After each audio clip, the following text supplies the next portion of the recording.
My name is Niels Harrit. I have a master and a PhD in chemistry, and I'm associate professor at the University of Copenhagen, and I have been so for almost 40 years. And I'm 65.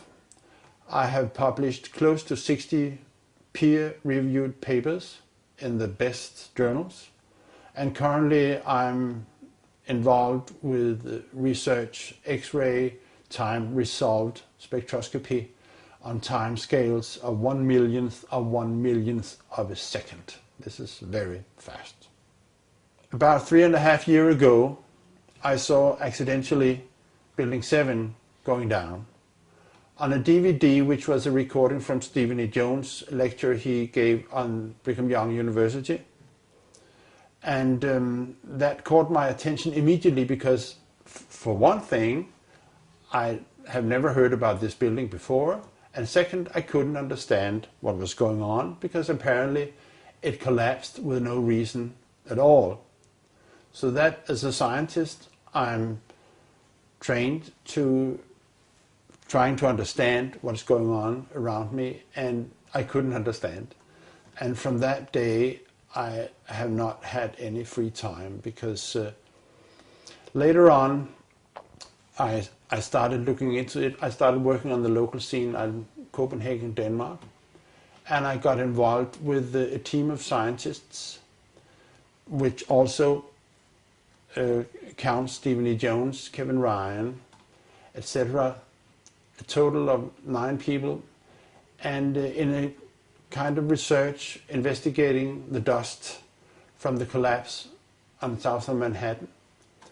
And in the dust we found what we characterize as unreacted thermitic material in the shape of some very tiny red-gray chips, which have different properties. Most importantly is they're still reacting, some of them, and in the reaction they produce molten iron, which is the prime indication of a thermitic reaction, and such a reaction can be used to destroy steel structures. Now, thermite is, in the old-fashioned thermite, is a mixture of pulverized aluminum and pulverized rust. And if you can get this mixture to react, which is not so easy, it produces tremendous heat, and this is what you call an incendiary. An incendiary is something which can be used to destroy something by the means of heat, while an explosive is something which acts with pressure. It knocks things apart. Now, the old-fashioned incendiary is not an explosive, but it is still used for military purposes for melting iron structures. What we have found is a modern version of thermite, which we call nanothermite, which is produced in a different way. It is not just 2 powders being mixed. The material is actually built from the atom scale up. We call it the bottom-up procedure, which is what you do in nanotechnology. This has 2 consequences for the nanothermite, which distinguishes it from the classical thermite. First, the ingredients are much smaller, which means they are reacting faster and they are more easily ignited. 2, due to the process of producing nanothermite, you have the option of putting in other stuff, other chemicals, which converts the thermite reaction into an explosive reaction. We do not know which role is played by the red-gray chips that we found in the dust. But we know, and this was already totally clear before we started investigating the dust, that both explosives and incendiaries were used in the controlled demolition of World Trade Center.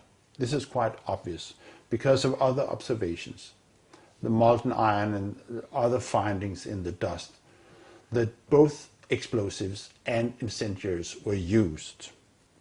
Now, where the red grade chips fit into this picture, we do not know. There's been much speculation about this, in particular because the nanothermite is a very versatile material which can be used in different configurations, and people have even speculated maybe it was sprayed on the structure and stuff like that.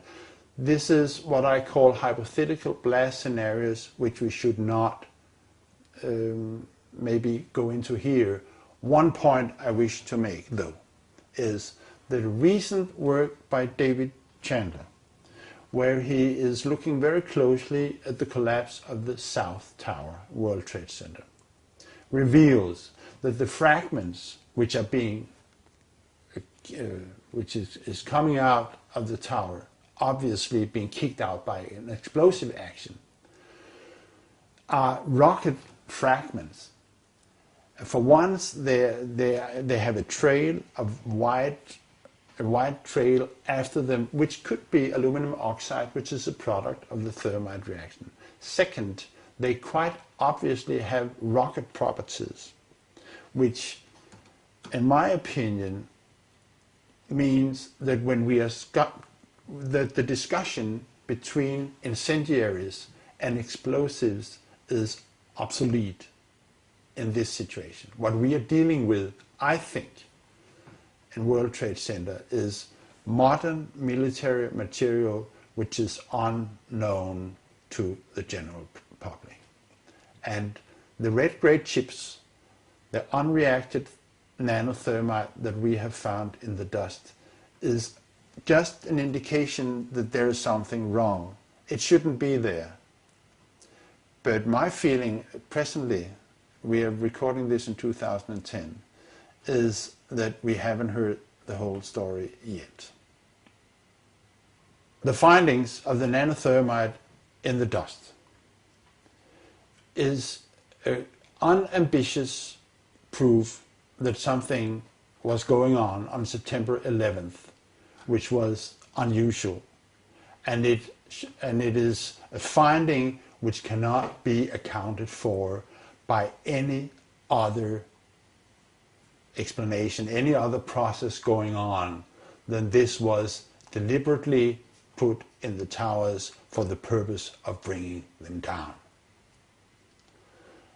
As a consequence, we are demanding, and I as a scientist, that a new investigation, when it comes, and it will come, should also encompass in looking for remaining explosives and thermitic material in the dust by the National Institute of Standards and Technology. Thank you.